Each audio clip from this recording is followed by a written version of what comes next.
Assalamualaikum warahmatullahi wabarakatuh. Alhamdulillah, salatu wassalamu ala rasulillah, amma ba'du.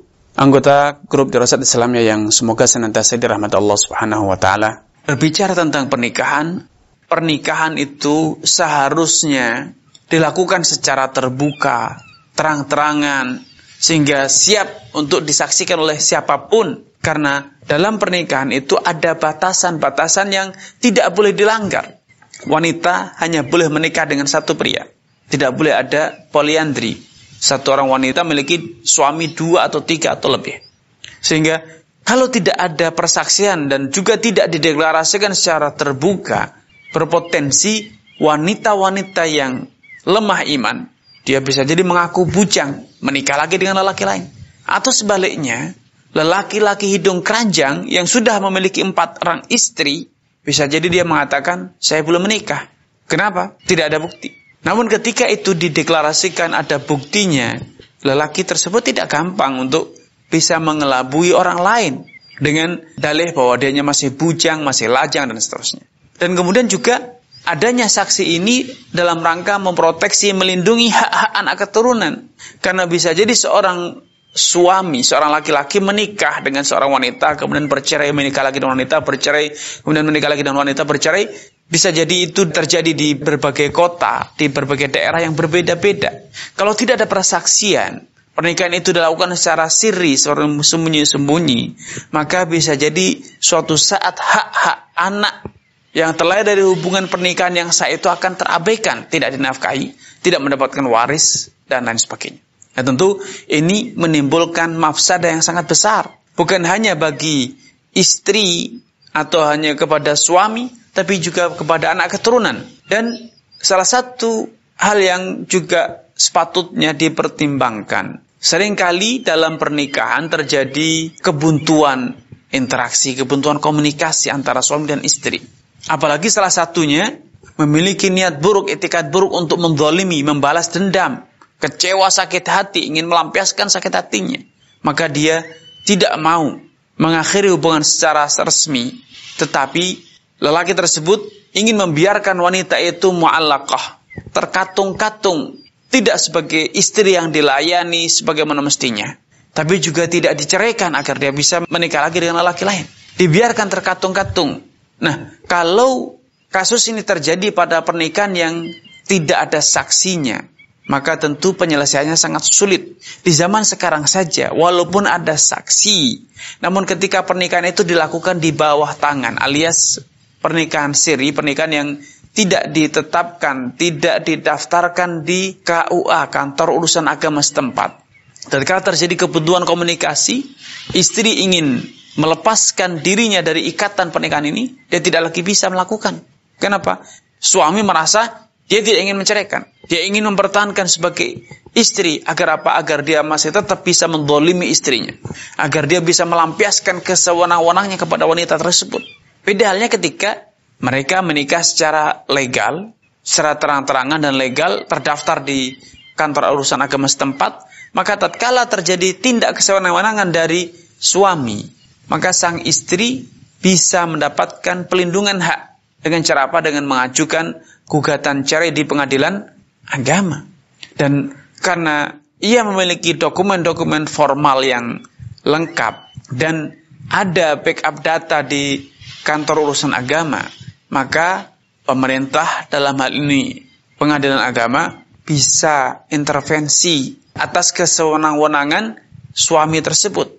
Bahkan dalam Al-Quran Allah subhanahu wa ta'ala telah menggambarkan kondisi ini dalam firman-Nya, lilladzina yu'luna min nisa'ihim tarabbusu arba'ati ashhur. Bagi lelaki-lelaki atau suami-suami yang yu'luna min nisa'ihim, telah bersumpah tidak ingin menggauli istrinya, maka kata Allah, tarabbusu arba'ati ashhur. Wanita tersebut, istri tersebut disyariatkan untuk bersabar menunggu selama 4 bulan. Setelah berlalu 4 bulan, fa'in fa'u fa'inallahu ghafurur rahim. Kalau ternyata suaminya menyesal dan kemudian berusaha merajut kembali hubungan pernikahan, rumah tangga yang harmonis, maka Allah Maha Pengampun. Allah akan mengampuni semua yang telah terjadi. Hubungan yang buruk, interaksi yang negatif ini Allah akan ampuni, Allah akan maafkan. Namun Kalau tidak, maka setelah 4 bulan, para ulama menjelaskan bahwa kewenangan hakim, kewenangan pemerintah, dan kalau di negara kita adalah pengadilan agama memiliki kewenangan untuk memutus kesewenang-wenangan tersebut. Untuk memberikan deadline kepada suaminya. Dengan mengatakan misalnya, telah berlalu 4 bulan dari sumpahmu untuk tidak menggauli istrimu. Maka saat ini, engkau hanya memiliki 1 dari 2 pilihan. Engkau berhenti dari sumpahmu, membayar kafarat sumpah, yaitu memerdekakan budak atau memberi makan 10 orang miskin atau memberi pakaian 10 orang miskin, atau kalau tidak mampu berpuasa 3 hari. Kalau ternyata suaminya tetap kekeh dengan kesewenang-wenangannya, dia ingin tetap membiarkan istrinya terkatung-katung, tidak bagaikan wanita yang sewajarnya memiliki suami, dan juga tidak wanita yang bercerai sehingga dia bisa segera menjalin hubungan pernikahan dengan lelaki lain. Sebagaimana Allah gambarkan, fatadaruha kal mu'allaqah, engkau biarkan mereka menggantung, tidak jelas nasibnya, tidak jelas haknya. Maka dalam kondisi ini seorang hakim berwenang untuk menghentikan kesalahan dengan mengatakan, pilih 1 dari 2 hari ini. Engkau ceraikan atau engkau menyesali perbuatannya itu bersumpah tidak menggauli istrinya.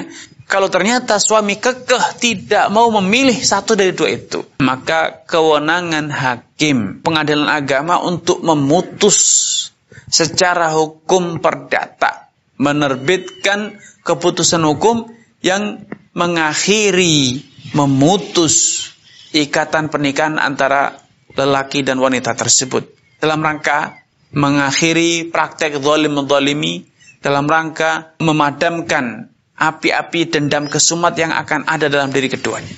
Ya, dengan demikian, adanya syarat saksi itu sangat penting, artinya memproteksi hak-hak masing-masing dan semua pihak yang terlibat, dan juga menutup celah terjadinya suudzon, ya, tuduhan serampangan, dikira berzina, dikira kumpul kebo dan lain sebagainya, dan tentu itu sangat negatif, sangat buruk dampaknya. Namun kalau pernikahan itu dilangsungkan secara terbuka, ada saksi, apalagi dilengkapi dengan walimah, maka hal-hal yang tadi disebutkan akan bisa diminimais, disempitkan, dikecilkan peluangnya, sehingga kita bisa mencegah terjadinya kerusakan, mencegah terjadinya keretakan antara keduanya, ataupun tindak kesewenang-wenangan yang dilakukan oleh salah satu dari keduanya. Ini yang bisa kami sampaikan sebagai kesimpulannya, bahwa suatu pernikahan itu baru dikatakan sah bila dihadiri atau dilangsungkan oleh wali, dan juga dihadiri oleh 2 orang saksi minimal, dengan syarat kedua orang saksi ini tidak diminta untuk merahasiakan pernikahan tersebut. Bersaksi tapi tidak diminta untuk merahasiakan, sehingga keduanya secara natural, secara alami akan woro-woro, kata orang, akan mendeklarasikan hubungan pernikahan ini, cerita kesana dan kemari. Untuk apa tujuannya? Untuk semakin mengokohkan status pernikahan yang telah terjadi, yang mereka saksikan berdua. Ini yang bisa kami sampaikan, kurang lebihnya mohon maaf. Billahi taufiq wal hidayah. Wassalamualaikum warahmatullahi wabarakatuh.